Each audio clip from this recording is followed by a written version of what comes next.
రేవంత్ రెడ్డి రాజీనామా చేయాలి, కాంగ్రెస్ ఓటమికి బాధ్యత వహించాలి, ఫలితాలే రెఫరెండం అన్నారు, నాపై ఎన్నో కుట్రలు చేశారు, రేవంత్ రెడ్డి పైనే గెలిచాను, డీకే అరుణ సంచలన వ్యాఖ్యలు. ఒక్క దెబ్బతోటి రేవంత్ రెడ్డి ఇజ్జత్ చేసి పడేసింది. ఒక మహిళ ముఖ్యమంత్రి ఇజ్జత్ తీసి పడేసింది, ముఖ్యమంత్రిని సవాల్ చేసింది, ముఖ్యమంత్రిని మట్టి గరిపించేసింది. నిజమే, ఇది ఈమె ఘనతే. ఇది ముఖ్యమంత్రి గారి సొంత జిల్లా మహబూబ్ నగర్, పైగా ముఖ్యమంత్రి గారే అక్కడ అన్ని సీట్లు గెలుచుకున్నారు. ఎమ్మెల్యే అభ్యర్థులు వాళ్ళోళ్ళే ఉన్నారు, ఎమ్మెల్యేలు వాళ్ళోళ్ళే ఉన్నారు. కానీ ఎంపీ సీటు మాత్రం డీకే అరుణ గెలిచింది.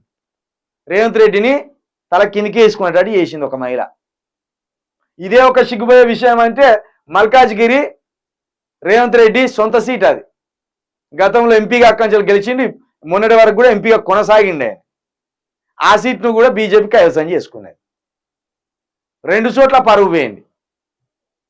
ఆ 2 చోట్లే కాదు, మళ్ళీ ఇంకోటి పరువు పోయింది. మొన్న మహబూబ్ నగర్లో జరిగిన స్థానిక సంస్థల ఎమ్మెల్సీకి సంబంధించి ఆ సీట్ను బీఆర్ఎస్ కైవసం చేసుకుంది. దీన్ని బట్టి అర్థమైతే లేదు, రేవంత్ రెడ్డి ప్రభావం ఏం లేదు తెలంగాణలో.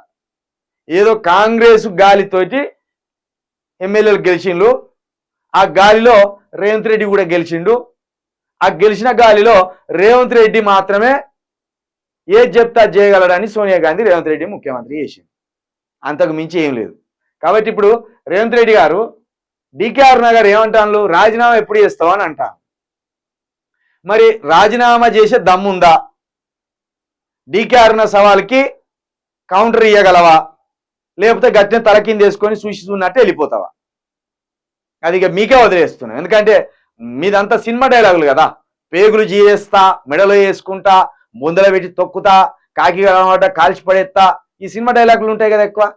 మరి ఒక మహిళ ఇప్పుడు నిన్ను గల్లా బట్టి అడిగినట్టు చెప్తాంది, రాజీనామా ఎప్పుడు చేస్తావు మిస్టర్ రేవంత్ రెడ్డి అని అడుగుతాను.